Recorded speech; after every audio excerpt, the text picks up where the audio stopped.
नमस्कार, बिहार मिथिला न्यूज़ में आपका स्वागत है। मैं मनोज।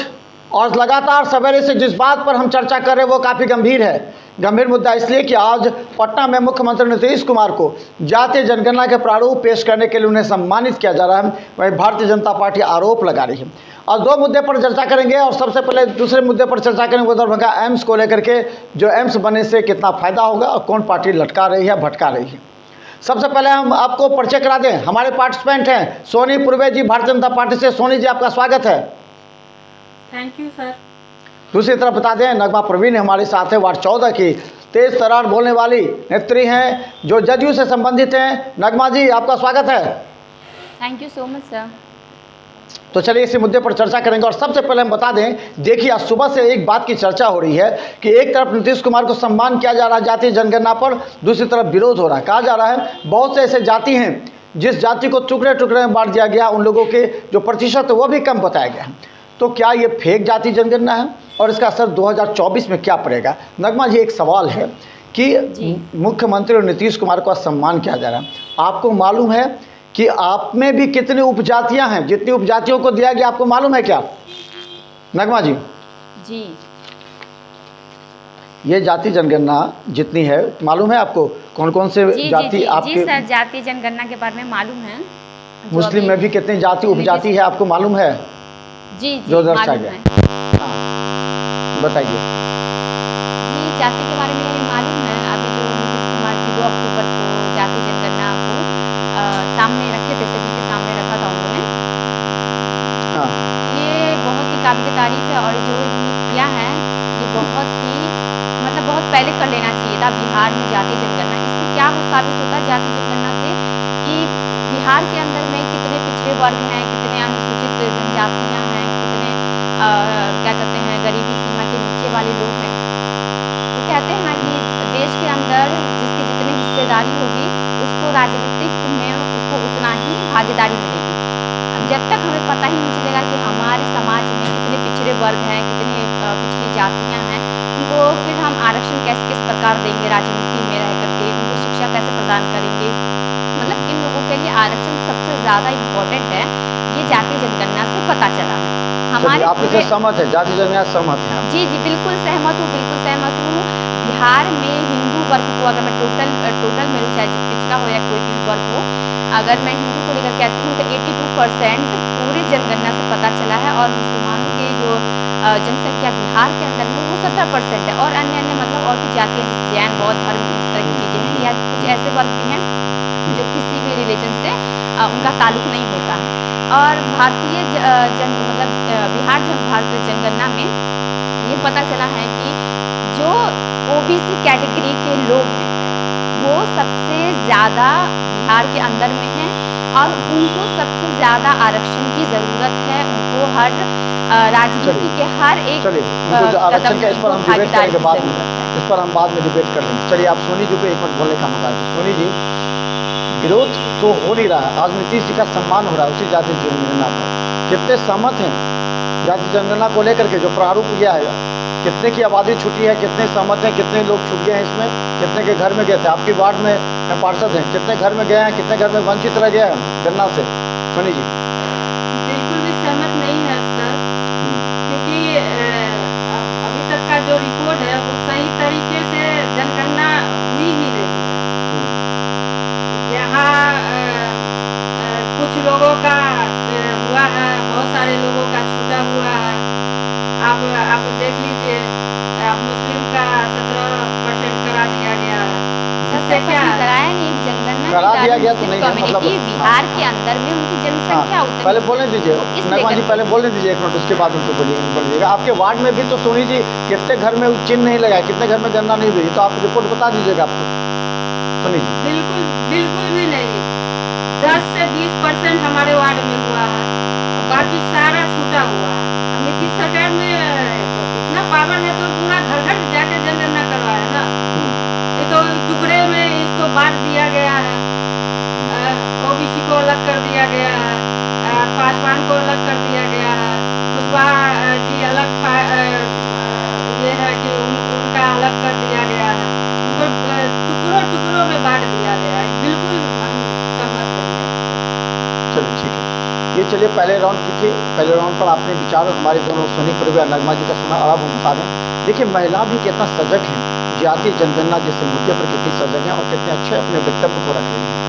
और खासकर दरभंगा में तमाम जो महिला नेता हैं वो कॉन्टैक्ट करने के प्रयास किए हैं हमसे, लेकिन हम लोग शायद बाद में समय दे पाएंगे। लेकिन देखिए आप महिलाओं को पीछे नहीं कर सकते हैं, 50% आरक्षण है। और देखिए महिला डिबेट में शामिल होकर के अपने विचार को रख रही हैं, जिसे जनता भी सुनने को मजबूर है कि देखिए महिला कितने मुद्दे पर रख रही हैं। अब सवाल ये है नगमा जी कि अगर आप कह रही हैं कि 17% है, यानी 18% मान के चलिए 18% मुस्लिम हैं, तो मुस्लिम की जो हिस्सेदारी है तो उनकी भागीदारी कहाँ होगी, इस पर बताइए। क्यों नहीं उन्हें उप मुख्यमंत्री बनाया गया? आज तक केवल लालू प्रसाद यादव, राबड़ी देवी और फिर नीतीश कुमार बने। उप मुख्यमंत्री भी कम से कम बनाते हैं ना अल्पसंख्यक से। अल्पसंख्यक का वोट लेने के लिए वो आते हैं, सभी पार्टी को। भाजपा को छोड़ दीजिए, वो जानते हैं कि अल्पसंख्यक मुझे वोट नहीं देगी, लेकिन कहाँ उप मुख्यमंत्री है बताइए तो। अब्दुल कलाम आज़ाद को भारतीय जनता पार्टी ने ही बनाया था उप राष्ट्रपति। तो जरा सोचिए इस बात को, कितने सहमत हैं, इसका फायदा होना चाहिए ना अल्पसंख्यक को। नगमा जी देखिए सर, मैं इसे पूरी तरीके से सहमत हूँ। सहमति की वजह भी है कि ये तो मतलब ये बताया गया ना कि बिहार में कौन जाति या कौन सा धर्म, नहीं 18% जो आपके हैं अल्पसंख्यक, बताइए अब आप कितना फायदा मिला। डरा डरा के वोट लेने की रणनीति होती है इंडिया गठबंधन की, चाहे राजद हो चाहे जदयू हो, जो भी चाह रहे हैं, चाहे कांग्रेस हो, हमेशा से अल्पसंख्यक को डराया। लेकिन अल्पसंख्यक का उत्थान कब हुआ ये बता दीजिए ना।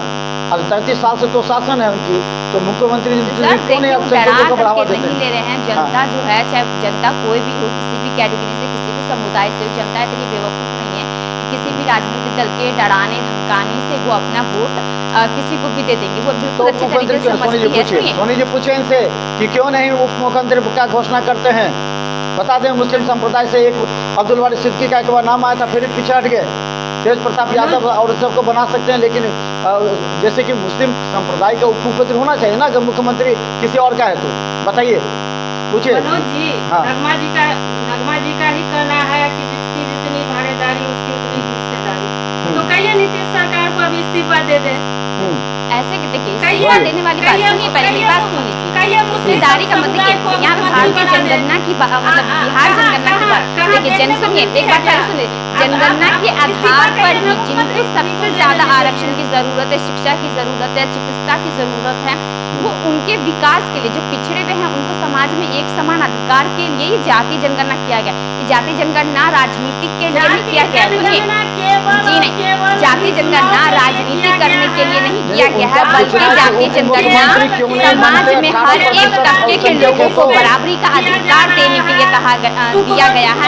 भाजपा में ही सुनिए, भाजपा जो भी खुद को ओबीसी कैटेगरी में मतलब बताते हैं, इसमें 80% जो भी उनके समिति संगठन में मतलब हैं, उसमें केवल तीन लोग जो हैं, 3 सदस्य ओबीसी की कैटेगरी में आते हैं। पूरे 3 सदस्य वो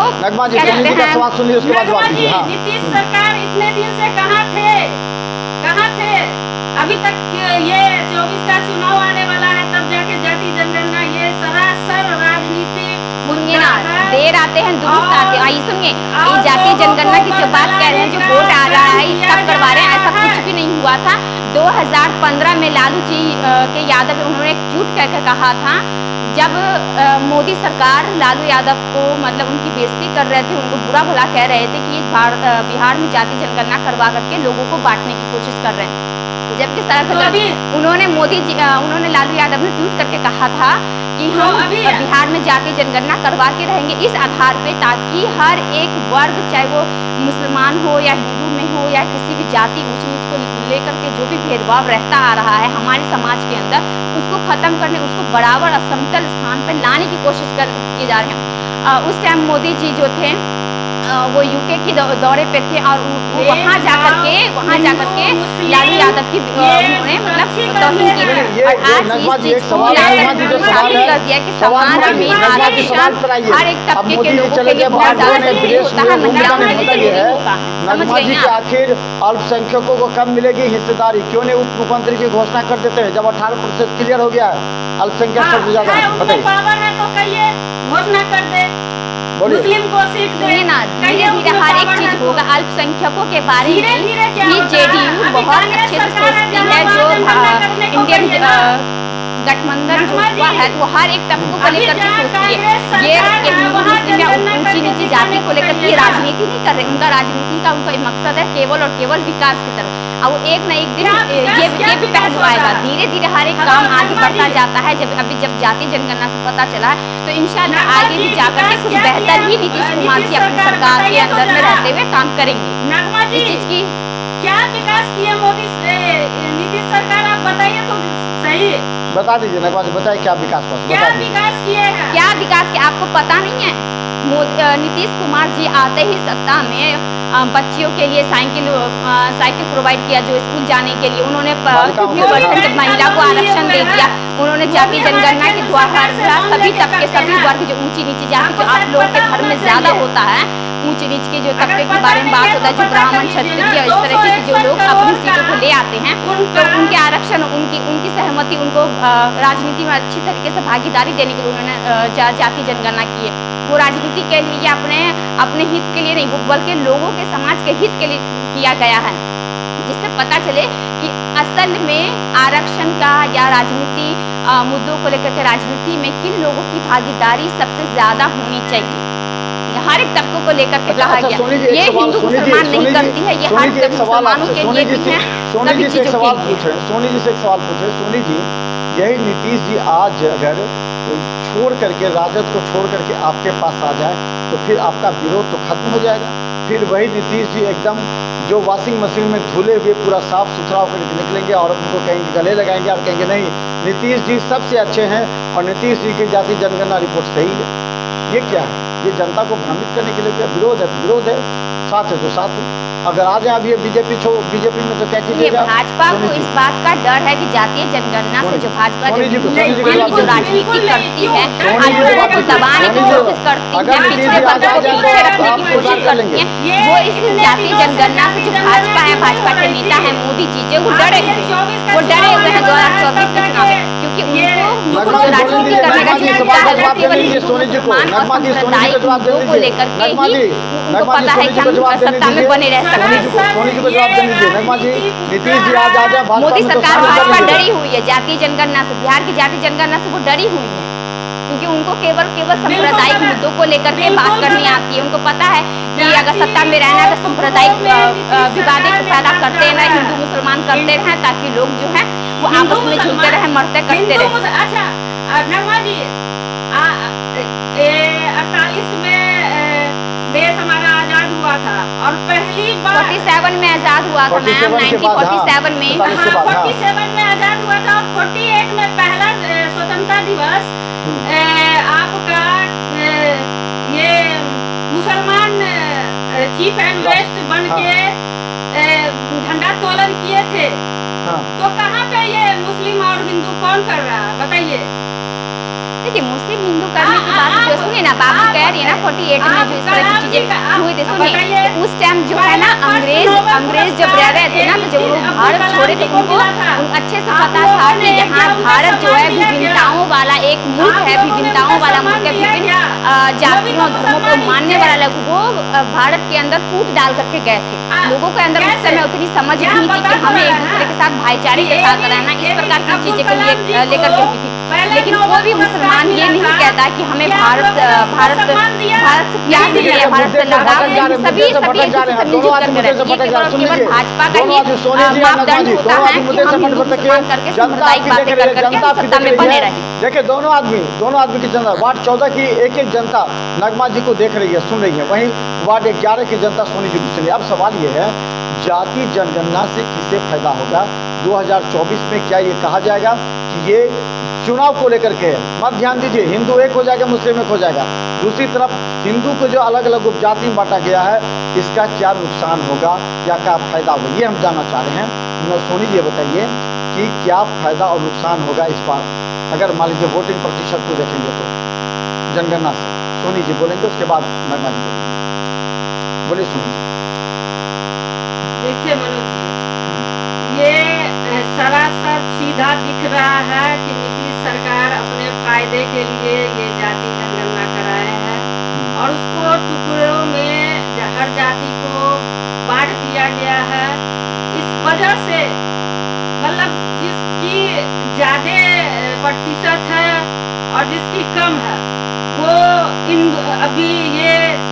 ही लोगों में, आप लोगों में ही, ज्यादातर हिंदुओं में जो ब्राह्मण होते हैं वो कुछ व्यक्ति जो कुछ मतलब जो नीचे जाति वाले को जो ब्राह्मण है जो अछूत कहते हैं, एक दूसरे के साथ उठने बैठने के लिए करते हैं, ये इस चीज को बराबर करने के लिए जाति जनगणना करवाई गई थी, ना कि इसलिए कि मतलब राजनीति की जाए।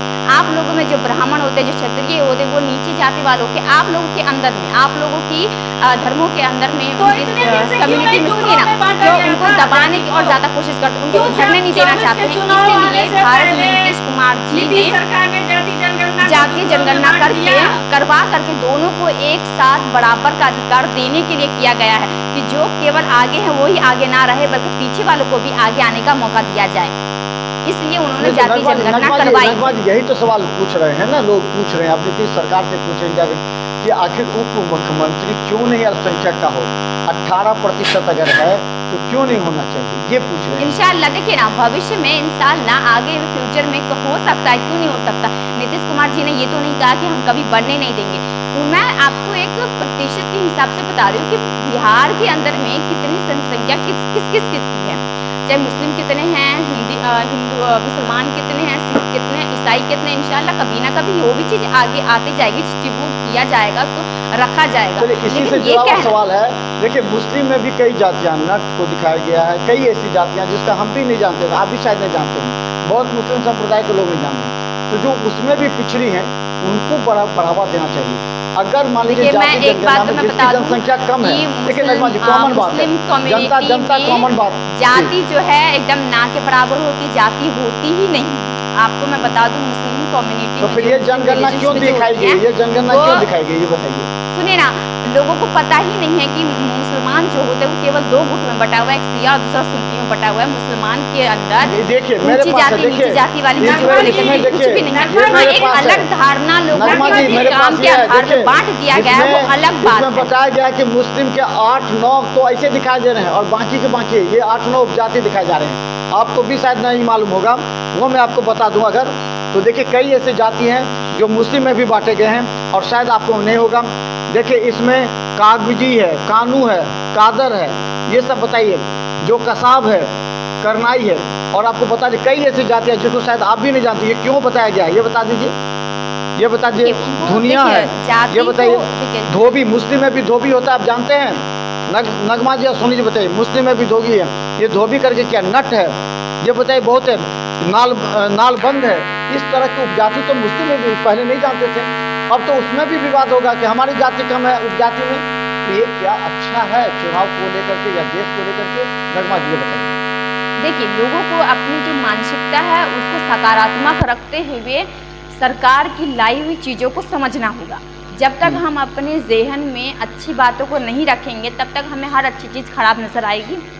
लोग ये समझने की ज़रूरत है। मैं आपको पहले ही बता चुकी, मैं खुद एक मुसलमान हूँ, मुस्लिम कम्युनिटी है, मुस्लिम जिनमें ऐसा नहीं होता। अगर सरकार ने अगर बांट भी दिया है तो मान लीजिए ये मुसलमान में ऊंची है या नीची जाती है, तो ये इतना मैटर नहीं करता है हम लोगों के अंदर, हम लोगों के रिलीजन्स में ये इतना मैटर नहीं करता है। और हम लोगों के पास इतना दिमाग है, इतनी नॉलेज है, हम लोग इतने सक्रिय हैं भारत में रहकर के राजनीति के मुद्दों को समझते हुए कि सरकार हमें अलग करने की कोशिश नहीं कर रही है, बिहार सरकार हमें अलग करने की कोशिश नहीं कर रही है, बल्कि हमारी अगर कम प्रतिशत भी है अगर बिहार में रहते हुए, तो वो हमें कुछ ना कुछ प्रतिशत पे, कुछ सीटों पे आरक्षण देने की ज़रूर योजना बनाएंगे और इंशाल्लाह एक ना एक दिन वो आपके सामने में भी आएगा। ये अलग करने की बात नहीं हो रही है, ये लोगों को इकट्ठा करने की बात हो रही है। अब सोनी जी को बोलने दीजिए, सोनी जी को बोलने दीजिए। सोनी जी एक चीज़ जवाब दीजिए कि आखिर जिससे भारतीय जनता अगर 32% OBC कहा जा रहा है, OBC में भी कई जातियों का वर्गीकरण किया गया, वो सही नहीं, ये आरोप लग रहे हैं, तो क्या लगता है कि 2000 मोदी जी भी तो OBC के हैं, तो आखिर विरोध क्यों कर रहे हैं आप जाति जनगणना से? 32% आपको दिखाया जा रहा है। कल वैश्य समाज ने प्रेस कॉन्फ्रेंस किया पटना में, उन्होंने कहा कि हमारी जितनी भागीदारी है उतनी होनी चाहिए, तो 33% से तो OBC की है, तो OBC का विकास की बात क्यों नहीं हो रही है, क्यों नहीं हुई इतने दिन में? अब क्या गारंटी है कि आगे भी होगा? तो नीतीश जी का ये फेल्योर है या फिर मोदी जी का सपोर्ट करने के लिए किया गया है, बताइए। सोनी जी बोलेंगी। ये गलत तरीके का जनगणना करके दिखा दिया गया है। ये दिन पे दिन इसका बढ़ोतरी होती है, ना कि इसको घटाया जाता है। आप नीतीश सरकार जी से मैं सवाल पूछना चाहती हूँ कि अभी यहाँ बिहार के लोग क्यों पंजाब, दिल्ली, मुंबई जाके नौकरी करते हैं, क्यों नहीं अपने बिहार में रहते हैं? जवाब दीजिए नगमा जी। बिहार में क्यों नहीं रहते हैं? बिहार को जो राज्य में रह करके जो सरकार उसको चला रही है, उस पर केंद्र सरकार जो है कुछ न कुछ आलोचकों जैसी बातें कर करके इनके चीज़ों को कम करने की कोशिश करती है। सुनिए पहले बात सुनिए। और बिल्कुल क्यों नहीं लगाऊंगी, वो बिल्कुल आरोप के लायक है, तो आपको आरोप नहीं लगाऊंगी तो क्या करूंगी, और अच्छी बातें करके दिखाऊंगी मैं आपको।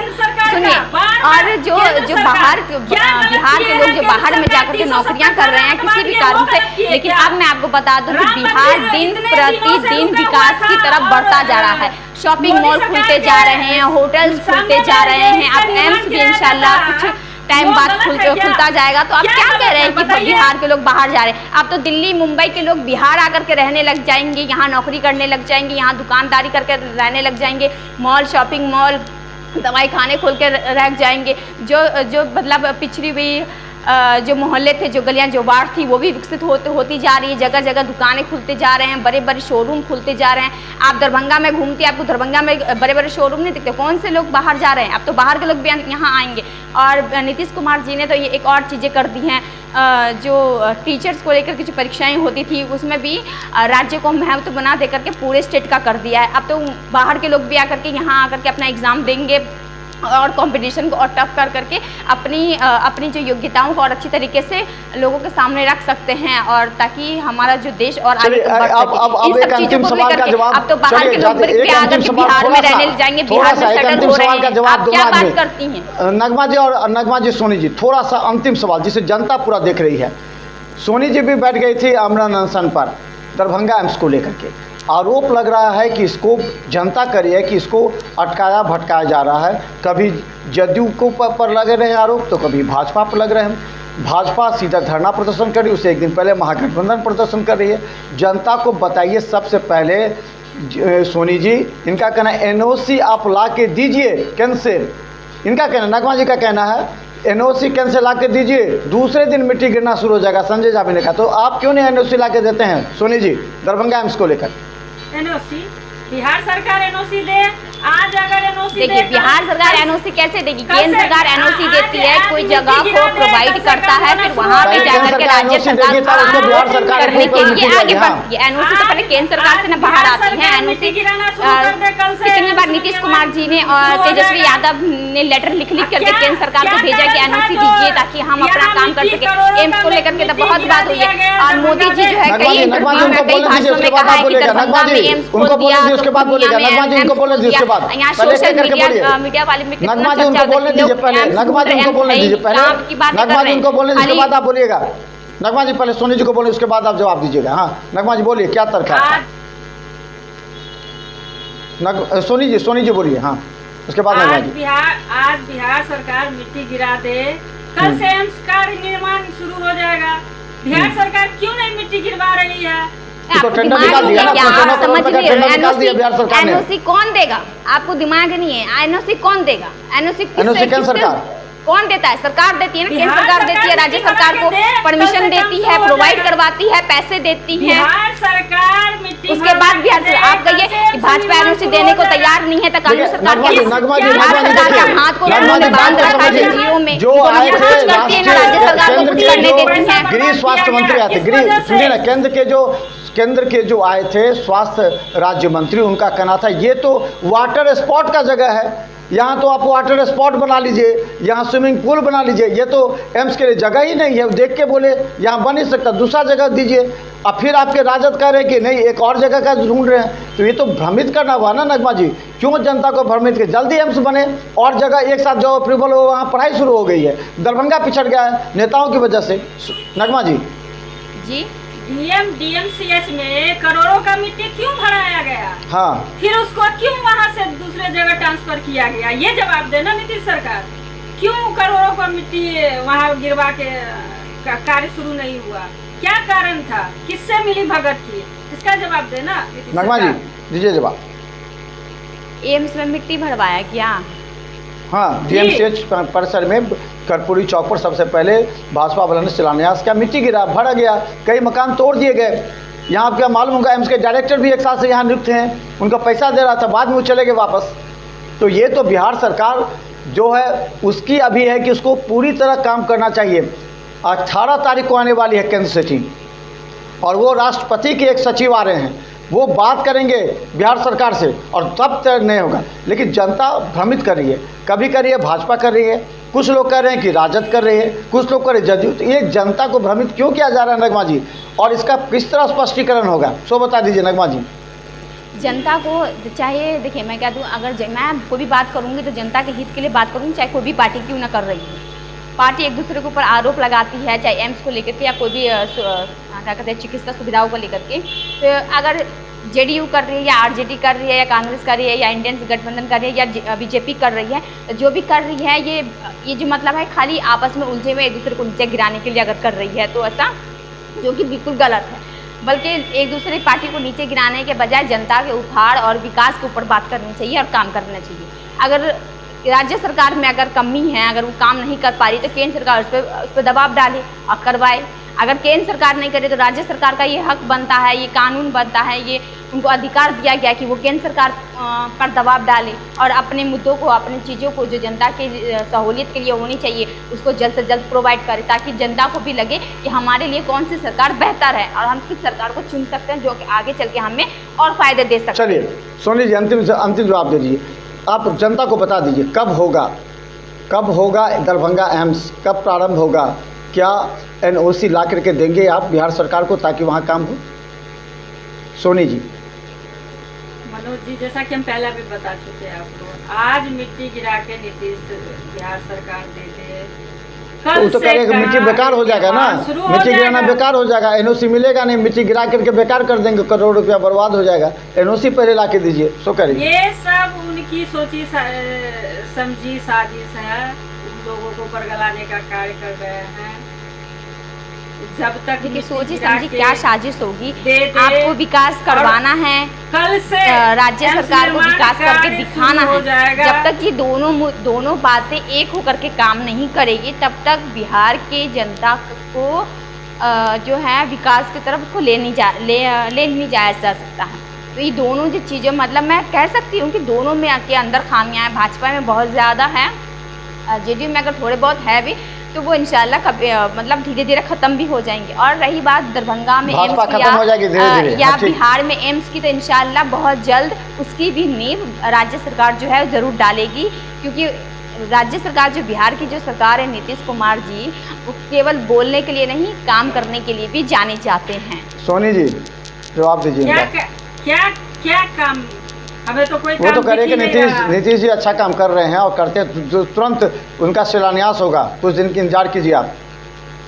बिल्कुल होगा। काम क्या किया है, आप आंखें खोलिए और लोगों के पास जाकर के बैठिए और आपको पता चलेगा कि नीतीश कुमार जी ने क्या क्या काम करवाए हैं अपने 18 सालों के अंदर बिहार में रहकर, जो आज तक कोई भी CM इतने लंबे कार्यकाल तक रह करके हमारा समय पूरा हो चुका है। हम बता दें हमारे इस डिबेट में देखिए उन तमाम महिला नेताओं से कहना चाहते हैं कि आप कहते हैं कि हम विभिन्न राजनीतिक दल में नेता हैं, जब कोई बाहर से मंत्री या विधायक आते हैं तो आप वहां बैठ कर भागीदारी लेकिन अपने पार्टी का स्टैंड नहीं रखते। हम धन्यवाद देते हैं सोनी जी का और नगमा जी का, जिन्होंने बेहतर तरीके से जनता के बीच प्रस्तुति की है। उन तमाम जातीय जनगणना हो, दरभंगा एम्स हो, कम से कम बोलने की शक्ति रखती है। हम उन तमाम वैसे महिला नेताओं को भी प्लेटफॉर्म देते हैं ताकि वो अपने बात को सही तरीके से रख सके, पढ़ कर आए, और इसका सीख लेना चाहिए उन तमाम नेताओं को जो बड़े बड़े बातें करती हैं महिला नेता, लेकिन जब बोलने की बारी आती है तो पीछे हट जाते हैं। चलिए आज के इसके कार्यक्रम के लिए बहुत बहुत धन्यवाद। फिर हम आपको आमंत्रित करेंगे अगले डिबेट के लिए। तब तक सोनी जी, नगमा जी, बहुत बहुत धन्यवाद आप सबों का। धन्यवाद मनोज जी।